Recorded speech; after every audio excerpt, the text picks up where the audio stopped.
Түркістан облысы Бәйдібек ауданының аумағында 48 мың жыл бұрынғы тіршілік анықталды. Боралдай тауының Тұттыбұлақ үңгірінде жүргізілген қазба жұмыстары нәтижесінде ғалымдар сенсациялық жаңалыққа қол жеткізіп отыр.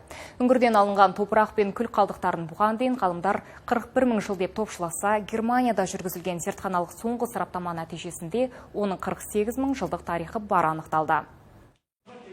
Тұттыбұлақ үңгірінен табылған жәдігерлер әлемдік сенсациялық жаңалық әрі қазақ археологтарының нағыз ғылыми жетістігі дейді мамандар. Оған себеп ерте дәуірдегі топырақ қалдықтарының жасын цифрландыру тәжірибесі әлемде ең алғаш рет жүзеге асып отыр. Биыл біз 10 шақты күн болды осында жұмыс жасап жатқанымызға.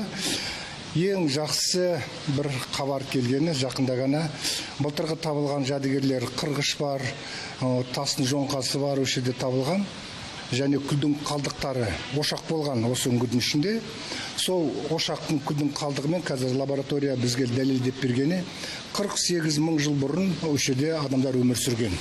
Зерттеушілердің сөзінше Тұттыбұлақ 48 мың жыл бұрынғы жәдігер табылған Қазақстандағы алғашқы үңгір. Бастапқыда іші кісі бойына жететін құм топырақ болған жерде археологиялық қазба жұмыстары 2017 жылдан бері жүріп жатыр. Биылғы зерттеу нәтижесінде алғашқы қауымдық құрылысқа тән адамның бас сүйек бөліктері, оның ішінде азу тістерде табылған. Жақ сүйек алғашқы адам болуы да мүмкін деп болжайды ғалымдар. Тас дәуірінде адамдарды сол үңгірдің ішінде жерлеген. Ал жерлеген кезде оны таспен басып кетеді. Өйткені ана жыртқыштар келіп, олар жеп кетеді ғой оны. Табылған жәдігерлер, мысалы, ана тіс болса, ол қазір лабораторияда зерттеледі, оған 1 жылдай уақыт керек.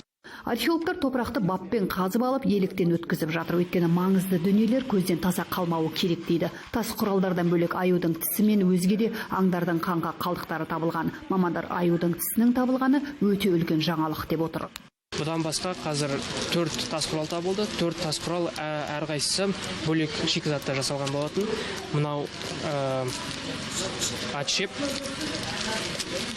Осы Тұттыбұлақ өзенінің түбінде табылған материал.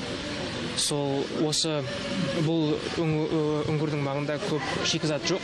Бірақ дегенмен де адамдар өздеріне қажетті шикізат таңдап, осы кварц таңдап, осы жерде тас құралдар жасаған. Ғалымдар 1959 жылы табылған үңгірден әлі талай жәдігер шығатынына сенімді. Ал жергілікті билік аталған үңгірді туристік аймақ қатарына енгізуді жоспарлап отыр.